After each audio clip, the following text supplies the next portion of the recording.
magbangon ka bago lumubog ang araw. Wait lang pa.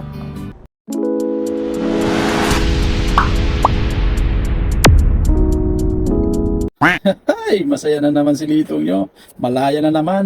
Nakalabas na naman. Naku po, binata na naman si Litong nyo. Siguro, nakatakas ka na naman, Litong, sa misis mo. Siyempre, tumakas na tayo. Patulog-tulog si misis. Kaya yun, tinakasan na natin. By the way mga paps, bago tayo kumuha ng unang booking, ako nga pala si Litong TV. Palambing lang po. Ako kung bago ka pa lang sa channel ko, please like and share. Pakipalo na rin. Pagkapalo mo, i-unfollow mo na agad ako. Siyempre, charot lang yan mga paps to. Siyempre, for today's video, isang mapagpalang araw po sa atin lahat mga paps. Okay?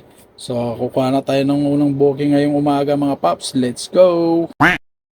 Yun na nga mga paps, mayroon na tayong unang booking. Malaki din, kasing laki din natin. Siguro matakaw din katulad ko. Pasig to UP Diliman nga pala, yung drop off location ni sir.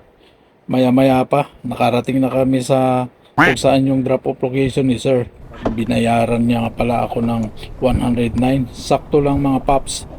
Yun, pinasukan ulit tayo ng panibagong booking.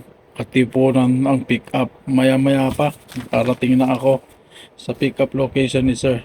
Nakita ko yung customer natin, pumasok siya sa 7-Eleven. Ang tagal lumabas, tinatawagan ko. Pero hindi niya sinasagot yung tawag ko mga paps, no. Ilang minuto pa, lumabas din sa wakas. UP Town din lang drop off location ni sir. Maya-maya pa, binayaran tayo ng 50 pesos. Dito na rin tayo sa Diliman nag-antay ng booking pero inabot na tayo ng 1 oras nag-antay. Ginawa ko mga paps, gumapang ako papuntang New Manila. Kaya doon na ako nakakuha ng booking mga paps. Okay, so yun mga paps, sa wakas, babae na rin yung ating pasahero. Kanina puro lalaki mga paps, no. So yun, nandito na tayo sa pick up location ni ma'am.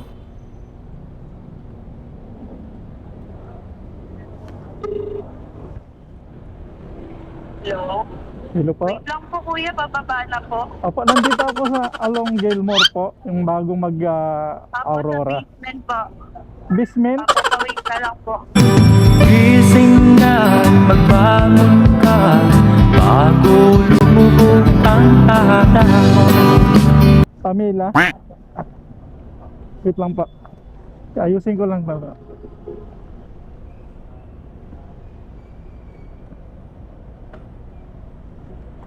Dito na lang yan, kasya naman eh. Ako, mabigat yata ako na. Sa harap. Mag-hairnet na kayo ma'am.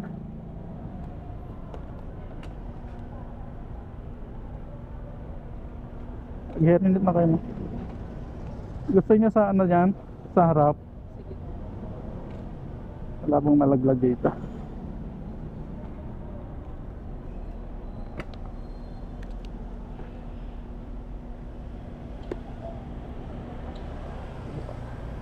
Thank you.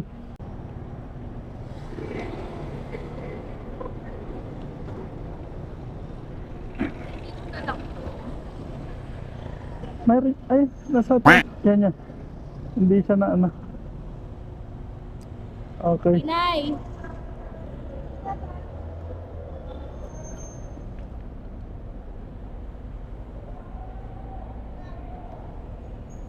Si Lotis.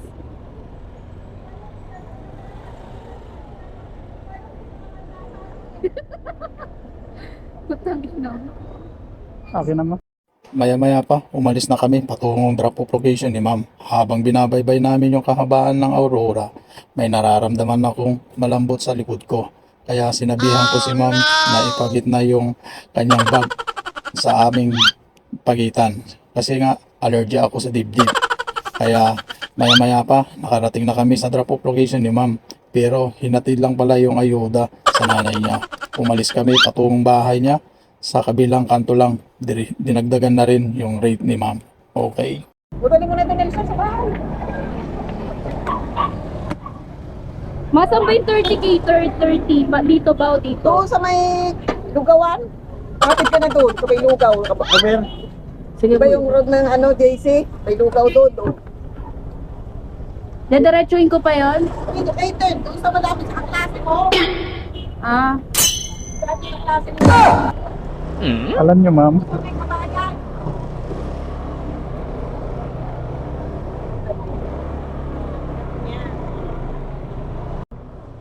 saan po? Okay po.